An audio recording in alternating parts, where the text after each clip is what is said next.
En el Tanaj, el vocabulario sexual no funciona como un catálogo moderno de moral privada, sino como un sistema lingüístico que sirve simultáneamente para tres tareas. Primero, delimitar fronteras legales concretas dentro de un marco de pueblo, familia, herencia, santidad y pacto. Segundo, describir desórdenes sociales y psicológicos que erosionan la confianza y la estabilidad comunitaria. Y tercero, proveer a los Nevi'im, a los profetas, de un lenguaje de alta potencia simbólica para denunciar idolatría y traición de pacto usando imágenes nupciales. Quien entra a este léxico con prisa moralizante cae en dos errores gemelos: o reduce todo a sexo es igual a maldad y convierte el Tanaj en una caricatura, o diluye toda prohibición en una metáfora y pretende que nada es normativo. El Tanaj hace algo más preciso que eso, queridos alumnos. Llama a ciertas acciones por nombres específicos, a veces con marco de mishpat, como vimos en la clase pasada, que es juicio u ordenanza, y a veces con marco de reproche profético. El lector serio debe distinguir cuándo una palabra está operando como término legal y cuándo, queridos alumnos, opera como un símbolo de traición espiritual. Por eso, para el propósito de esta clase, vamos a aprender este vocabulario. Y esto no es aprender palabras escandalosas por morbo, sino aprender a no inventar mandamientos universales a partir de metáforas y a no negar términos legales también concretos llamándolos poesía, cuando están en un registro normativo y legislativo. El Tanaj, además, no habla con la psicología moderna de identidad sexual como categoría central. Habla con la antropología del pacto.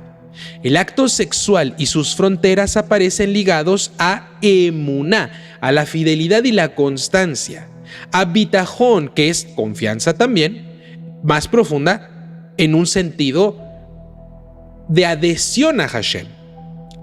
También aparece ligado al linaje, a justicia doméstica, a integridad del hogar y a la idea de que lo íntimo no es neutral, porque estructura de hecho el tejido del del pueblo.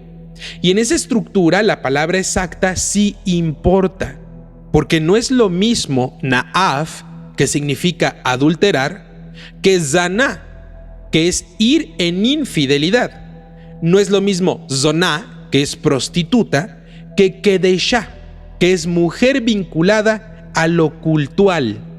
No es lo mismo ervá, que es desnudez o una relación prohibida, que toevá, que es abominación o repulsión moral cultual. Y no es lo mismo el lenguaje de Vaikra en su tono jurídico que el lenguaje de Joshea o Yehezkel en su retórica profética nupcial. El primer acto de lectura contextual entonces es aprender a reconocer que el Tanaj sexualiza el lenguaje del pacto para denunciar traición, pero también legisla fronteras sexuales sin necesidad de metáforas. Y aquí es donde ustedes deben saber cuándo están ante una norma y cuándo ante un símbolo, porque si lo confunden, impondrán cargas falsas a no judíos o justificarán lecturas doctrinales que el texto no sostiene. En primer lugar, vamos a analizar na'af, que significa adulterar. En el Tanaj es un término relativamente estrecho, por así decirlo, si se lo compara con zaná. Apunta en su uso más transparente a la ruptura de un vínculo conyugal reconocido y por eso aparece con nitidez en formulaciones normativas clásicas, como por ejemplo en los enunciados centrales de Shemot capítulo 20 y Devarim capítulo 5, donde la prohibición de Na'af se presenta como límite contundente. En el plano lexical, Na'af carga un peso de traición interpersonal, no es simplemente un deseo, sino un quiebre de un pacto humano de exclusividad. Por eso su función social es inmensa. Protege la confianza básica que sostiene a la familia y a la herencia. Pero el Tanaj no se detiene ahí nada más. La misma raíz aparece en la retórica profética como metáfora de traición al pacto con Hashem, porque el profeta necesita un lenguaje que también comunique no solo un error, sino una infidelidad, no solo una equivocación, sino una traición del vínculo original. Así, un término sexual se vuelve un término de teología moral. El acto conyugal traicionado se convierte en un espejo de la relación de Israel con su Dios cuando se va tras el Elohim Ajerim, los dioses ajenos. Esto es esencial de entender, queridos alumnos. Cuando un profeta usa lenguaje de adulterio para denunciar idolatría, no está promulgando un nuevo estatuto sexual universal. Está usando un campo semántico humano para desenmascarar una traición espiritual. El error doctrinal típico, fuera del judaísmo, es tomar esas metáforas proféticas y convertirlas en una moral sexual universal para toda la humanidad. Y peor aún, proyectar sobre ellas categorías modernas y construir dogmas que el texto no está articulando. Si usamos el Peshat, lo que va a exigir es distinguir. Cuando Baikra legisla, el término opera como frontera normativa. Pero cuando Hosea acusa, el término opera como metáfora de pacto y su finalidad es llamar hacia la teshuvá, al retorno, no redactar un manual penal. Aún así, la metáfora no es solo poesía, es ética del vínculo. El Tanaj está diciendo que la idolatría no es mera teoría equivocada, es infidelidad, y esa elección de metáfora revela una psicología profunda. La traición espiritual nace del mismo lugar interno que la traición interpersonal, la incapacidad de sostener fidelidad cuando aparece un atractivo alterno. Por eso Naaf en el Tanaj es una palabra que nos enseña sobre el ego de buscar placer o poder, aun si esto destruye confianza. La fidelidad, en cambio, se mide cuando el impulso podría quebrar el pacto y sin embargo se contiene. Los siguientes conceptos son Zaná en el campo de Zenut. Zaná se traduce como ir en infidelidad y Zenut como infidelidad o prostitución como fenómeno. Estos dos conceptos son más amplios y más explosivos semánticamente porque en el Tanaj, Zaná puede describir una conducta sexual ilícita, pero también, y con enorme frecuencia en los Nevi'im, está describiendo la idolatría como prostitución espiritual. Aquí el léxico se vuelve el centro de una disputa de lectura. Si ustedes como alumnos no entienden que Zaná y Zenut puede ser metafórico, van a creer que el Tanaj está obsesionado con la sexualidad cuando en realidad está usando sexualidad como lenguaje de pacto. Y si ustedes también suelen entender todo como una metáfora, entonces también borrarán la dimensión legal concreta donde la raíz se conecta con prostitución literal, explotación, degradación, comercio del cuerpo y quiebre del orden familiar. En el Tanaj, Zoná, que significa prostituta, aparece en narraciones y marcos sociales donde el fenómeno existe como una realidad histórica. Pero los profetas toman ese fenómeno y también lo elevan al símbolo. Ustedes se prostituyeron tras otros dioses, dicen muchos. No necesariamente en el sentido literal de comercio sexual, sino en el sentido de vender la lealtad del pacto por seguridad política, por prosperidad o por un culto sin ética. De modo particularmente intenso, Hosea convierte el matrimonio en un teatro profético. La infidelidad conyugal figura la infidelidad nacional. El profeta Yehezkel lleva esa metáfora a un grado retórico feroz. Describe él a la ciudad como esposa infiel que busca amantes para acusar la alianza con potencias y la idolatría. Si alguien toma esa retórica y la traduce como Dios odia a las mujeres sexuales, habrá cometido una atrocidad interpretativa. El sujeto real es el pueblo de Israel y el tema real es la traición del pacto con Hashem. La metáfora es nupcial porque la traición se entiende como traición íntima. Esta distinción no es un lujo, es una barrera contra el uso abusivo del Tanaj para moralizar a otros sin ningún destinatario. La zenut profética no es un código sexual para las naciones, pero la zenut literal tampoco es neutra en el Tanaj. Aparece como un desorden que suele ir ligado a injusticia, a explotación, a vergüenza social y a la degradación de la dignidad humana. Por eso el Tanaj puede usarla como una imagen del mal, porque socialmente representa vender la intimidad, vender el pacto, vender el cuerpo, y esa venta se convierte en analogía de vender el alma nacional a fuerzas ajenas. Ahora, los siguientes conceptos, la pareja Kedeshá y Kadesh. Kedeshá se traduce como mujer vinculada a lo cultual y Kadesh a varón vinculado a lo cultual. Es quizá esto lo más malinterpretado por lectores externos, es decir, por cristianos, mesiánicos, católicos, de otras religiones derivadas y también por personas ignorantes o alumnos principiantes.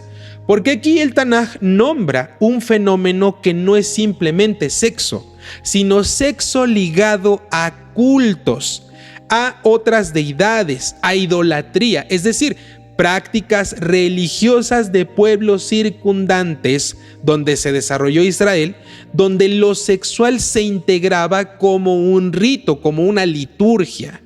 El Tanaj, cuando usa esos términos, no está discutiendo placer como asunto privado, sino sincretismo cultural y su contaminación de la santidad. Lo que se combate es la fusión de sexualidad con ritual idólatra, donde el acto se vuelve una liturgia de un sistema ajeno. Por eso, estos términos están cargados de crítica a prácticas específicas y no son simples insultos. De hecho, el matiz lexical es un instructivo. Kedeshá suena a Koidesh, que es santidad, y justamente ahí está la ironía. Lo que esos cultos llaman sagrado, el Tanaj lo expone como una profanación. Y este léxico nos enseña una lección decisiva. No toda palabra sexual en el Tanaj apunta a moral universal abstracta. A veces apunta a una práctica religiosa concreta, histórica, regional, y su prohibición se entiende dentro del combate de la Torá contra la idolatría y sus sistemas sociales. Quien borra ese trasfondo y universaliza el término como si fuera prohibición eterna contra toda expresión sexual no normativa, está sobreleyendo y colonizando el texto. Quien borra el término diciendo eso era solo cultural, también pierde que el Tanaj está defendiendo la idea de que la intimidad humana no debe convertirse en un instrumento de sistemas idolátricos que devoran la dignidad. Kedeshá y Kadesh, por lo tanto, no son meras palabras de escándalo, son palabras de frontera. Separan el culto de Israel de los cultos de la región y separan la Kedushá, la santidad, de su falsificación ritualizada. El siguiente término es toevá, que se traduce como abominación o repulsión moral cultural. Es una palabra que, fuera de la lectura contextual, se convierte en un arma favorita de los moralistas, precisamente porque suena absoluta y porque en traducciones populares queda como etiqueta totalizante. Pero en el Tanaj, toevá es más precisa y más contextual. Designa aquello que resulta repulsivo a Hashem en un marco que combina moral culto y orden comunitario. Puede referirse a idolatría y prácticas asociadas, a injusticias y perversiones del orden, a conductas sexuales prohibidas en contextos específicos, no generales ni universales, e incluso a prácticas económicas o judiciales que pervierten la balanza del mishpat, del juicio y la ordenanza. Por eso to'evá no debe leerse como todo lo que a mí me parece asqueroso también es to'evá. No, queridos alumnos, debe leerse como una categoría textual que el Tanaj usa para marcar aquello que, dentro de su visión del Tanaj, corrompe el orden y profana la relación con Hashem.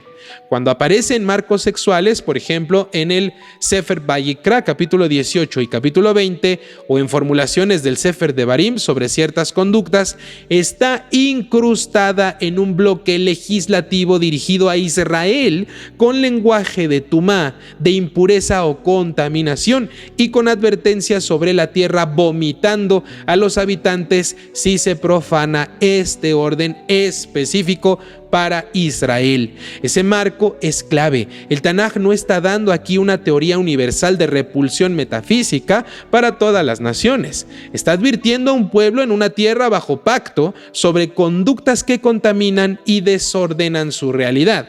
Esto no significa que no haya juicio moral, significa que el lector o el alumno, el líder religioso, debe resistir el reflejo de convertir to'evá en un garrote universal contra cualquier grupo humano. Además, el Tanaj usa to'evá en asuntos también no sexuales, por ejemplo, la falsedad en las balanzas y la idolatría, lo cual también demuestra que reducirla solamente a un tema sexual es empobrecerla y manipularla. To'evá es un término de frontera del pacto. Marca aquello que sea en culto, en justicia o en intimidad y destruye el orden santo. Por lo tanto, tiene múltiples contextos. La lectura doctrinal la usa selectivamente para atacar un área, mientras ignora sus otros usos éticos sociales y solita se delata como propaganda y no como peshat. El siguiente concepto es ervá, que se traduce como desnudez o relación prohibida, y es quizá el término más técnico del léxico sexual torático, porque en el Sefer Vayikra capítulo 18 y capítulo 20 aparece en un bloque normativo que enumera relaciones prohibidas bajo la fórmula de Gilui ervá, es decir, descubrir la ervá, descubrir la desnudez o descubrir la relación prohibida. Y aquí ervá no es solo desnudez en el sentido físico, funciona como marcador de frontera relacional. La intimidad con ciertas personas o en ciertos vínculos está prohibida, y el texto lo codifica con esta expresión. Pero de nuevo, peshat exige notar dos cosas. Primero, el Tanaj puede usar ervá en sentido de desnudez literal o vergüenza narrativa o profecía como imagen de humillación pública. Y segundo, cuando Vayikra legisla, el término se vuelve técnico y delimita un conjunto de arayot, que se traduce como relaciones prohibidas. El error de sobrelectura aquí suele ser doble. O se traduce ervá como cualquier sexualidad y se convierte entonces en pánico moral, o se la reduce a desnudez como si no fuera código de relaciones. El Tanaj muestra que es ambos según el contexto.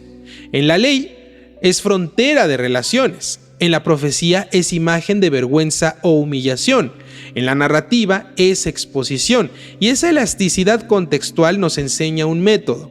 Una palabra no se define por diccionario moderno, sino por su bloque literario. Además, el bloque de ervá en Vayikra está unido a la lógica de diferenciación de Israel respecto de las prácticas de Mitzraim y de Canaán, lo cual vuelve a remarcar el punto de este curso. Hay prohibiciones sexuales en el Tanaj que se presentan como marcadores identitarios de Israel en contraste cultural religioso. Universar esto automáticamente como un código bíblico para todas las naciones, sin que el Tanaj lo diga, es un salto ilegítimo. El Tanaj aquí está hablando con ustedes de pacto y la palabra herba se ancla en ese ustedes. En específico, en estos textos se habla exclusivamente a Israel, no a las naciones. Si ustedes como alumnos, como estudiantes, aprenden este léxico con disciplina, ganarán una capacidad que hoy es rarísima de ver en las personas religiosas. Podrán distinguir entre sexualidad como frontera legal, sexualidad como símbolo profético de idolatría, sexualidad como fenómeno social de explotación y sexualidad como vocabulario de vergüenza y humillación política. Y entonces se van a volver casi imposibles de caer en moralinas baratas, porque la moralina barata necesita un Tanaj monocorde. Todo es pecado sexual, dicen, y todo aplica para todos, cuando no es así. El Tanaj real es más severo y más complejo, queridos alumnos. Denuncia idolatría con metáfora sexual, regula intimidad con términos técnicos dentro de un pacto específico, condena explotación y usa imágenes corporales para hablar de humillación nacional. Esta complejidad no es confusión, es precisión de un texto que conoce el corazón humano y sabe que el impulso, la lealtad y el poder se entrelazan. Por eso, como conclusión y advertencia, quiero decirles que el verdadero peligro no es que el Tanaj hable de sexo. El verdadero peligro es que el lector hable de sexo con el Tanaj sin peshat, usando palabras como na'af, zenud, toeva o herba como piedras para golpear a otros sin ningún sentido, en vez de ver que el texto las usa como instrumentos y herramientas para proteger la fidelidad, la familia, la dignidad y un pacto en específico. Cuando uno deja de explotar el vocabulario y empieza a escucharlo, ocurre algo purificador en sus vidas. El Tanaj deja de ser pretexto para la vigilancia morbosa del prójimo y se va a convertir en un espejo para la integridad de tu propio corazón. Y entonces el léxico sexual, lejos de ensuciar la mente, la va a limpiar, porque te va a enseñar a distinguir correctamente deseo de traición, intimidad de explotación, frontera, límites de violencia y símbolo de literalidad, hasta un punto donde la palabra ya no te sirva para moralizar, sino para entender con temor, con temblor y claridad cómo el Tanaj ata lo íntimo también a lo sagrado sin convertir lo sagrado en un arma.